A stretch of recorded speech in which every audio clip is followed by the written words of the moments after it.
So this young lady and I had a very interesting time finding an opportunity to put her on the back of the train so that we could actually take the photos. And being that she was working for the railroad at the time, she of course was able to be aware of where trains were parked and that sort of thing. And so we had set aside a evening that was planned to go find a section of train. And if you're familiar with the High Line, you know that it's a very long, straight, uneventful shot going east and west pretty much across the entire northern section of Montana.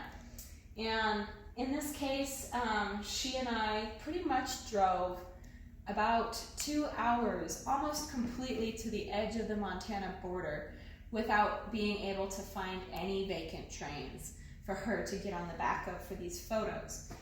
So, you know, we called it a night, and I introduced her to American honey, and we had some American honey in my studio.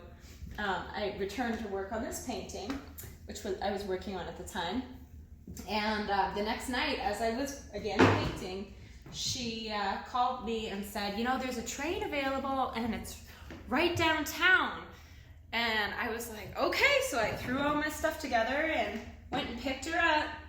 And the layout of the town was a little bit different then, less developed than it has become recently. And this gal and I pulled the truck in on the far side of the tracks, and there was big, tall grass.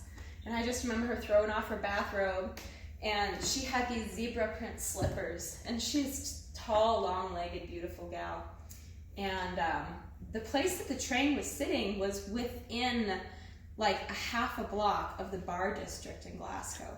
And everybody, it was like 11 o'clock at night, and everybody, you know, is doing the bar thing outside, and she and I decide, okay, we're gonna take these pictures, and before you know it, quick as a shot, she jumped out of my truck, and I see this beautiful bare-ass maiden with zebra print slippers just running through the grass as fast as she could to hop onto the back of this train.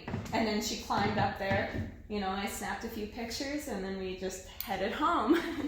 Had a shot to commemorate the occasion.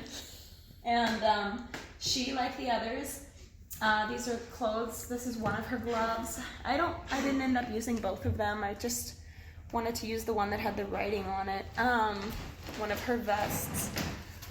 One of the thoughts that I have when I'm sewing the pieces is the placement of different aspects, and for the most part, it's a happy accident or an unhappy accident where the fabric falls.